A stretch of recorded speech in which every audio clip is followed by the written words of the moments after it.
और मुझे इस बार नजर आने लगा जो बाबा साहब के सामान को बाहर फेंका था, क्या वो सामान हमेशा बाहर पड़ा रहे?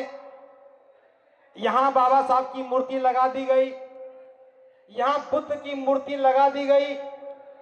उस संकल्प भूमि को जहां बाबा साहब ने संकल्प लिया, कोई स्थान बनाया है, बना दी गई। लेकिन क्या इस घटना का हमें कभी संज्ञान नहीं लेना चाहिए?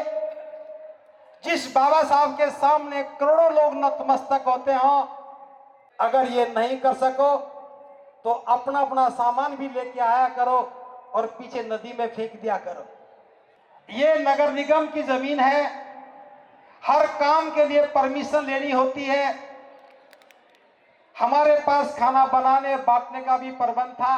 हर बार हम इन असुविधाओं से जूझते हैं तो मन में ख्याल आया, हम पारसी धर्मशाला को तो अभी तक नहीं ले पाए क्योंकि आप लोगों की कोई डिमांड थी नहीं।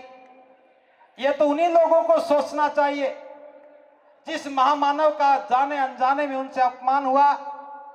उस जमीन को बाबा साहब के नाम दे करके बाबा साहब के सम्मान में एक स्मारक बना देना चाहिए था। अगर उनको ये बात समझ में नहीं आई तो गुजरात सरकार को भी ये बात समझ लेनी चाहिए कि जिस जगह से बाबा साहब का सामान बाहर फेंका, वहां बाबा साहब के नाम पर एक भव्य स्मारक होना चाहिए।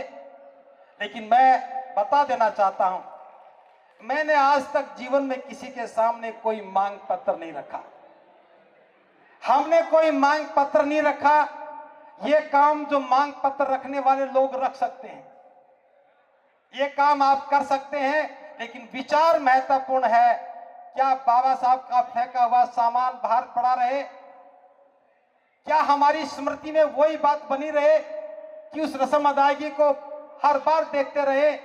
तो मन में विचार आया, इस संकल्प भूमि से ना बहुत ज्यादा दूर और ना बहुत निकट। निकट तो इसलिए नहीं क्योंकि जगह नहीं, ज्यादा दूर इसलिए नहीं कि कभी लोग ही ना पहुंच पाए, तो थोड़ा दूर थोड़ा पास हमें एक संकल्प विहार बनाना चाहिए। उस संकल्प विहार में जो बाबा साहब ने संकल्प लिया था उसको पढ़ाने की, और बाबा साहब ने जो अंतिम निर्णय लिया उसको अमली जामा पहनाने की प्रशिक्षण होनी चाहिए।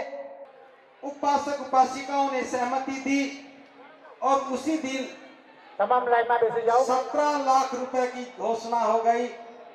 वहां जो उपासक उपासिका थे उन्होंने 17 लाख रुपए का दान देने की घोषणा कर ली। कल जब हम तो इस सभी उपस्थित बाबा साहब के अनुयायियों से मैं निवेदन कर रहा हूं कि एक संकल्प उठा है